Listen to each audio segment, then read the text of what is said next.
ये कोलकाता है, सब इसी पर फतह के लिए आमादा हैं। अवाम की अपनी शिकायतें हैं और गद्दी नशीन इसी को महफूज रखने के नाम पर संगीने तान कर बैठ गए।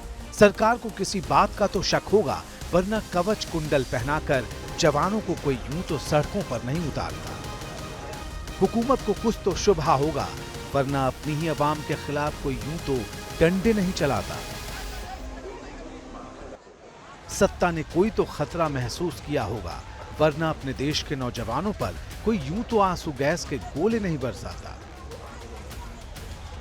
इन शक और शुबहे की गहराइयों को समझेंगे, मगर उससे पहले इन तस्वीरों पर नजर डालिए, क्योंकि ये तस्वीरें लंबे समय तक मशहूर और बदनाम दोनों ही रहने वाली हैं।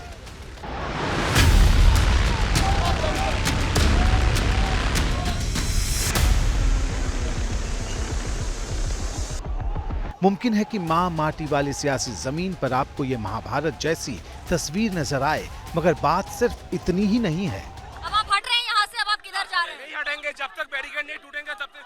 छात्रों को मारा गया है, छात्रों को मारा है, क्यों मारा है पुलिस ने?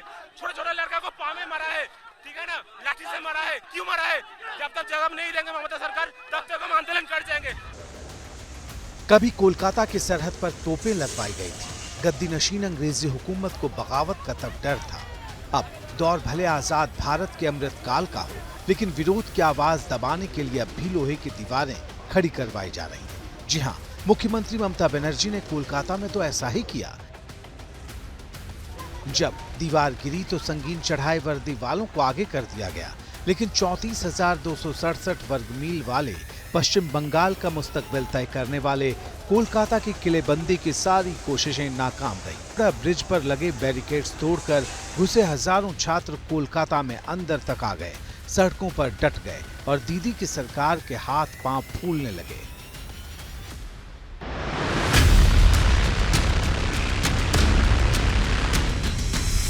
जो सीधे सिंगूर तक जाती है, यही सड़क यहाँ से करीब 100 किलोमीटर दूर आपको सिंगूर मिल जाएगा। और ये वही सिंगूर है जहाँ 2006-07 से मुख्यमंत्री ममता बनर्जी ने जब आंदोलन शुरू किया था, तो यहाँ पर जिस तरह से पब्लिक बैठी है, उनके साथ भी ऐसे ही जनता बैठी हुई और उसके बाद इतिहास के पन्नों में अपना नाम दर्ज कर दिया। आज जनता सड़क पर है। इसी रोड का एक सिरा कुछ किलोमीटर दूर जाकर सिंगूर को छूता है, उसी सिंगूर को जहां से आंदोलन करके ममता बनर्जी ने सत्ता तक पहुंचने का रास्ता साफ किया था। और पिछले 13 साल से ताल ठोककर बंगाल पर हुकूमत भी कर रही है, लेकिन छात्र न बनना घेरने निकले तो ममता बनर्जी चौकन्ना हो उठी। एक तरफ पुलिस वालों के हाथों में हथियार, तो दूसरी तरफ छात्रों की ललकार।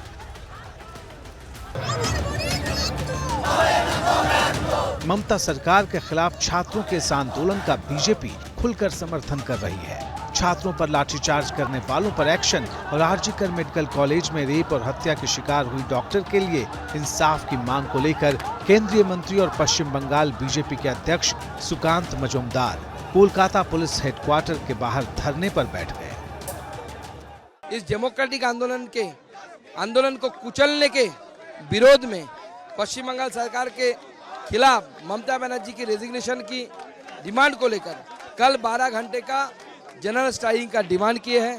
हम जनता से अपील करते हैं कि आप इस स्ट्राइक में, इस धर्मघट में, इस हड़ताल में शामिल हो। और आज हम छोटी सी डिमांड लेके लाल बाजार यानी पुलिस हेडक्वार्टर तक जा रहे थे कि जिन लोगों को गिरफ्तार किया गया है, स्टूडेंट्स को, उनको छोड़ दिया जाए। कोलकाता कांड के मुख्य आरोपी संजय रॉय की बाइक को लेकर बीजेपी और कोलकाता पुलिस को इससे पहले ही कटघरे में खड़ा कर चुकी थी। बीजेपी नेता अमित मालवीय ने सोशल मीडिया प्लेटफॉर्म एक्स पर लिखा, कोलकाता के आरजीकर बलात्कार और हत्या मामले का आरोपी संजय रॉय पुलिस और टीएमसी के मुताबिक उस रात जो बाइक चला रहा था वो कोलकाता पुलिस कमिश्नर के नाम पर रजिस्टर्ड है। वही कमिश्नर जिसने बिना उचित जांच के इसे आत्महत्या बता दिया। इस पर कोलकाता पुलिस की दलील भी आ गई। पुलिस की ओर से कहा गया है कि वो जितनी भी गाड़ियों का इस्तेमाल करती है वो सभी कोलकाता पुलिस कमिश्नर के नाम पर रजिस्टर्ड होती हैं। ऐसे में अब सवाल ये उठता है कि एक सिविक वॉलंटियर कैसे कोलकाता पुलिस के लिए रजिस्टर की गई गाड़ी का इस्तेमाल कर रहा था। यही सवाल बीजेपी भी पूछ रही। मुख्यमंत्री ममता बनर्जी पर गुनहगार को बचाने के इल्जाम लगा रही। उनका इस्तीफा मांग रही और छात्रों के मूवमेंट को जायज बता रही है।